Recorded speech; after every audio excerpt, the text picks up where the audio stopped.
नमस्कार, स्वागत है आपका बोलतंत्र पर। और उत्तर प्रदेश के 2022 के चुनाव में जो मुस्लिम आबादी है इस प्रदेश की लगभग 20% के आसपास, वो आखिर किसको मतदान करेगी, ये बड़ा सवाल खड़ा हो गया है। ओवैसी की रैलियों के बाद से, ओवैसी के कार्यक्रम के बाद से सरदर्दी तो समाजवादी पार्टी के लिए भी बढ़ी है कि उत्तर प्रदेश का मुस्लिम जो अभी तक समाजवादी पार्टी के समर्थन में अपना वोट दे रहा था, क्या उसका कुछ प्रतिशत हिस्सा टूट के ओवैसी की तरफ जाएगा।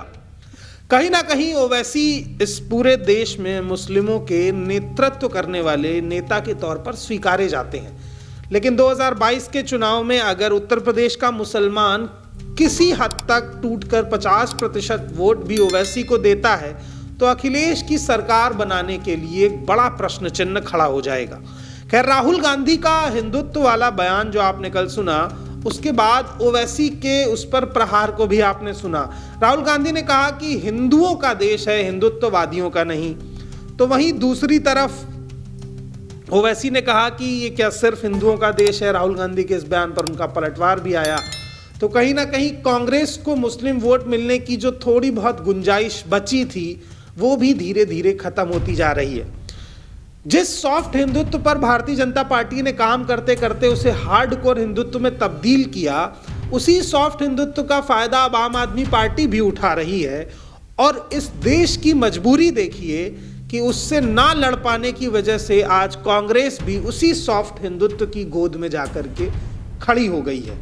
जबकि इस प्रदेश में लड़ाई अगर देखी जाए तो पिछड़ों, दलितों और अति पिछड़ों के, आदिवासियों के, मूल निवासियों के सामाजिक अधिकार की है। क्योंकि 65%, 70% लोग इस प्रदेश में जो हैं, ये 29% लोगों से अपने हक और अधिकारों के लिए लंबे समय से संघर्ष कर रहे हैं। और ये संघर्ष कोई 2014 के बाद बनी मोदी सरकार के बाद नहीं शुरू हुआ है, ना ये 1947 की आज़ादी के बाद शुरू हुआ है। ये संघर्ष लगभग भारत के निर्माण काल के साथ ही शुरू हुआ था, बस उसके मायने धीरे धीरे बदलते गए हैं। सवाल ये बन रहा है कि अगर ओवैसी उत्तर प्रदेश में अपनी दावेदारी मजबूती से रखते हैं और इस पूरी आबादी का आधा हिस्सा वो अपने वोट बैंक के तौर पर तब्दील करते हैं, तो अखिलेश के लिए इस बार तो समस्याएं खड़ी होंगी ही, लेकिन 2027 में ओवैसी इस प्रदेश में एक बेहतर स्थिति में खड़े हो जाएंगे। और इस प्रदेश में तीसरा फ्रंट बनने का मतलब है कि सपा बसपा में से किसी एक को अपना बोरिया बिस्तर पैक करना पड़ेगा। लेकिन सवाल ये खड़ा हो रहा है कि अखिलेश यादव के पास से जो मुस्लिम वोट टूटेगा, उसको कैसे बचाया जाए। ओवैसी ने बड़ा शानदार प्रहार करते हुए कहा कि अगर बकरी चोरी पर आजम खान जेल में है तो फिर अखिलेश क्यों नहीं है। ओवैसी का कहना था कि समाजवादी पार्टी में भी मुस्लिम नेतृत्व उतना मजबूत नहीं है और उसको इतनी अहमियत नहीं दी जा रही है। कहीं ना कहीं आजम खान की स्थिति को भारतीय जनता पार्टी ने कमजोर भी किया है राजनीतिक तौर पर।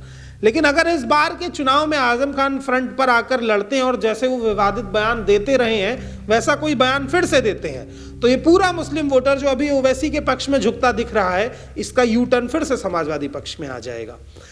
तो लड़ाई बड़ी रोमांचक होने वाली है। अखिलेश यादव ने अपनी टीम में हर जाति, हर धर्म और हर तरीके के लोगों का एक संयोजन खड़ा किया है। अगर उन्हें कहीं सामाजिक न्याय की लड़ाई लड़नी है, उन्हें इस प्रदेश में पिछड़ों की लड़ाई लड़नी है, तो कृष्णा पटेल के साथ जुड़ गए हैं।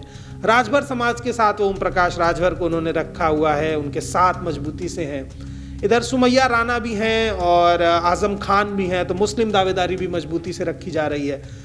इन तीनों फैक्टर्स के बाद भी अगर कहीं ओवैसी अपनी जमीन बनाते हैं, तो स्थिति ऐसी बनेगी कि अखिलेश यादव पूर्ण बहुमत वाला अंक नहीं छू पाएंगे और उसके बाद उन्हें किससे गठबंधन करना पड़ेगा, इसको लेकर भी विचार लगातार किए जा रहे हैं। तो किस करवट बैठेगा उत्तर प्रदेश 2022 का चुनाव, किसको वोट देगा मुसलमान और आखिर किसकी बनेगी सरकार, इन तमाम सवालों के जवाब आपको पता चल रहे हैं। और अब आप कैलकुलेशन लगाइए कि पिछड़े समाज की सरकार किस तरीके से बनेगी।